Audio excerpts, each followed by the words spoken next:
welcome to another video, Purple Political Talk here, and in today's video, we're going to be taking a look at the 2020 presidential election as of October 23rd, 2020.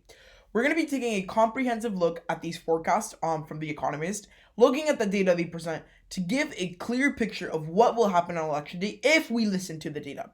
Before we get started, please remember to like, subscribe, and turn on post notifications to be up to date with our latest content. So let's get started.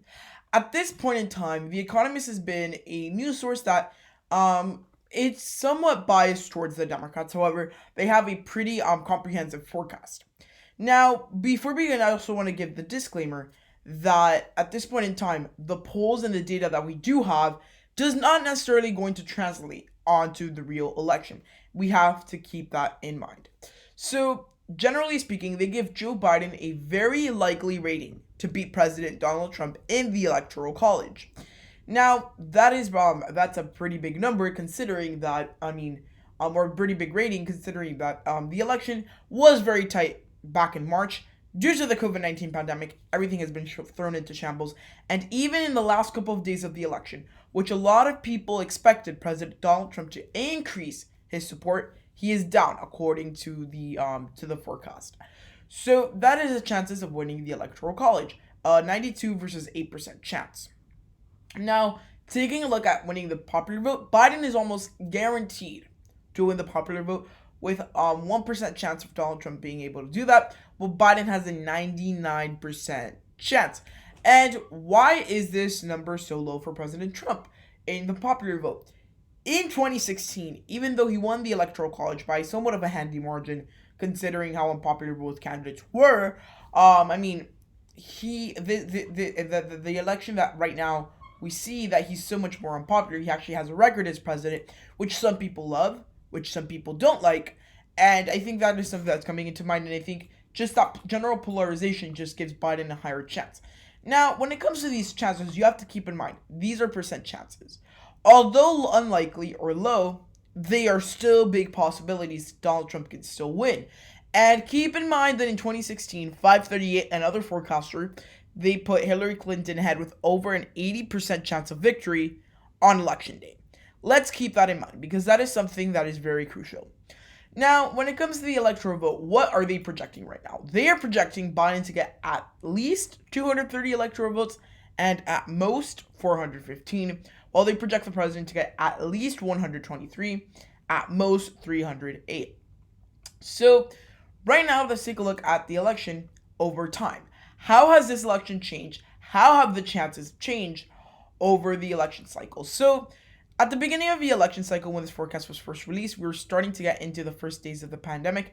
The general freakout for the pandemic started to begin here. We started national lockdowns right here, where we see the president have one of his highest points during this election, where he was actually ahead nationwide. Now, after the pandemic started to worsen, right before that Easter deadline that the president had given to return to normal, that didn't happen. And that's when we started to see the president dive. We saw him dive during this week leading up to his Easter, where things got worse. We got into the summer and things got worse, and then the Black Lives Matter movement really hit, and that really dove the president's numbers.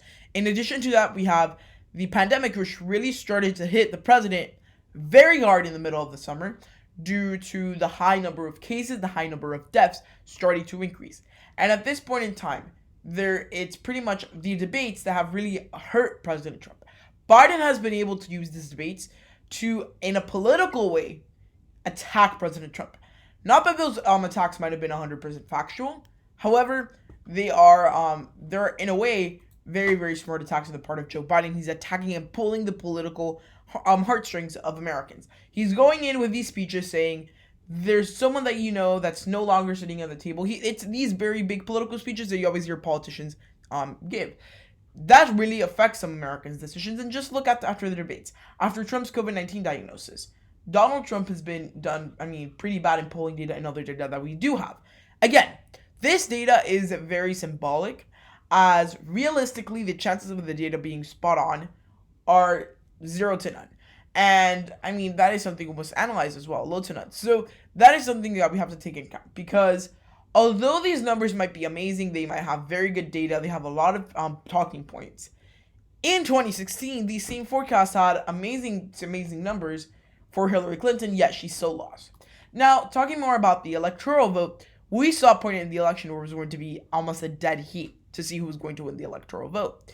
Well, I mean, now that is completely out the window as we're seeing Biden have a somewhat big lead in the electoral vote. And just to keep in mind, whenever you see purple, that means that that is a very close election. And the more purple you see, especially in the darker shades, the more tense it's going to be.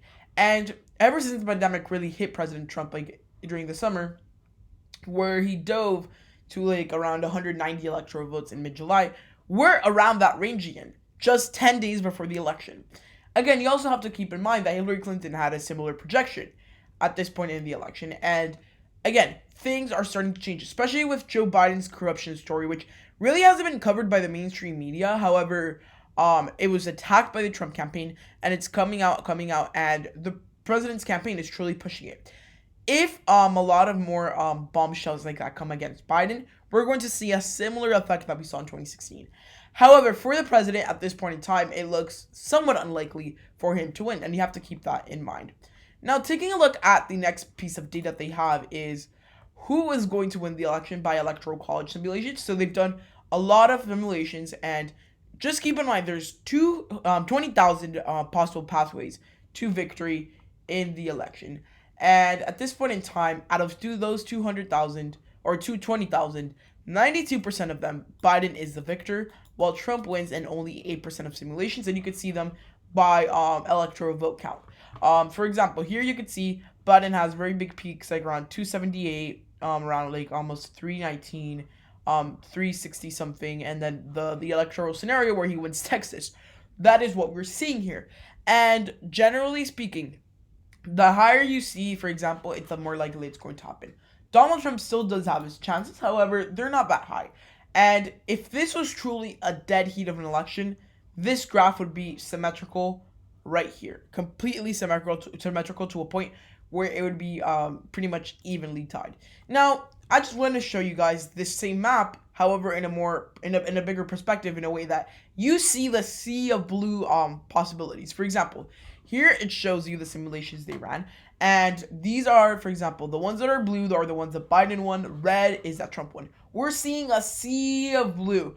Donald Trump probably has like maybe at most 3 or 4 rows of simulations that are red. However, Biden has a huge sea, and that shows us again that he does have a somewhat of a bigger chance for the former vice president. Now let's take a look at the states individually and take a look at who the forecast puts ahead in each individual race. So generally speaking, the Democrats have their safe states pretty much almost to a point where it's almost wrapped up. A lot of their safe states are pretty safe, and traditionally blue states are pretty safe. That sounds very counterintuitive, as I mean, your safe states should be states that you should be winning by big margins. However, we are seeing the president with some states that should be safe and should not even be close to being contested, that are becoming contested just because of the changing electorate due to some of the president's unpopularity. And those states are states like in the South, and we're seeing states in like Montana, where the president should be having a 100% chance of winning, which he doesn't. Now, taking a look at the key swing states, right now, they believe the biggest changing tipping point will be the state of Pennsylvania. And for example, here we're seeing in Pennsylvania, Biden with an 8 and 9% chance, an 89% chance of becoming the next president. Very strong. And again, this state is truly what puts Biden over the edge. And just take a look at other competitive states that Trump would need to win so he could win the election. He would have to win in North Carolina. He would have to win in Florida. He would have to win in Arizona. And he would have to win all these other states that are in white. So Georgia and Iowa. He would have to win in Ohio. In addition to that, carry the state of Pennsylvania. At this point, it's not impossible. And the way they're putting this map, I think, is a little bit misleading. I think that generally speaking, Trump has somewhat of a bigger chance. I would classify the state of North Carolina, for example, as a toss-up state. And I would definitely do the map differently. They're going at it in a little bit more Biden favoring way. They believe Biden is going to be the winner. And I think at this point in time, this state is a lot closer than a lot of people think, Pennsylvania. And in the state of Florida, for example, much more closer than people think. And on election day, we're going to start seeing people are going to be surprised because essentially they're not going to think that, oh, I thought this state was going to go to this person when it truly went to the other person. Keep that in mind. Now, this following graph shows us the tipping points and how big of a chance there are going to be a tipping point. In this case, how are the chances that they're going to be deciding factors in the election? In addition to, we're going to see how are they currently projected to vote. So, for example, in the state of Pennsylvania, 5% voting margin for President Donald, or for former Vice President Biden. Florida, +3 for Biden. Michigan, +7 for Biden. Wisconsin, +6. Minnesota, +8. Arizona, +2. North Carolina, +2. Georgia, tied. Texas, +3 for Trump. And New Hampshire, +7. Out of the crucial battleground states, we're seeing the president only lead in one of them. Two, if you would consider Georgia, because he's narrowly leading there. So keep that in mind. And now, the former vice president in some of these states that are deciding factors in this election, he has leads by over 3.5%, over 3%. Very strong numbers. And I mean, that shows us that if we listen to the data, which has been wrong in the past, however, if you take a look at it, it's been somewhat right. Former Vice President Biden should be favored to win. And I think this data we do have currently is very, very crucial. And I think this shows that the president probably has a lower chance of victory. So that's something else to keep in mind. Now, taking a look at the popular vote based on their forecast and now the polling averages. Based on their forecast, they're expecting on election day for President Donald Trump have over 54 to 46. He's going to lose by around a 8% margin. Right now, he's almost at that point. They project the election to be pretty consistent. And the popular vote, not that it matters that much, because essentially it's just a national representation, because these polls are just a representation and an indicator of what could, big word there, could happen. That doesn't necessarily mean it's going to happen. It does not necessarily mean that it will happen. Now, if we take a look at some of the recent polls, for example, between Trump and Biden, it's starting to narrow down a little bit, 6% margin of difference. However, we're seeing some polls that are definitely closer.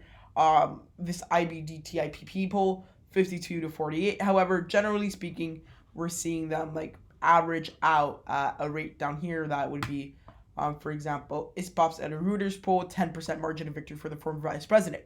These are big indicators. Not necessarily mean that Trump Biden's going to win. However, they are very big indicators. So overall, the Economist forecast gives the former vice president a very big chance of winning. And at this point in time, this election looks like it's almost wrapped up. However, things can definitely change, and I will be doing a lot of these forecast videos and forecast updates very constantly as we get closer to the election, because it's very important to see the data we do have. So guys, I hope you enjoyed the video, and goodbye.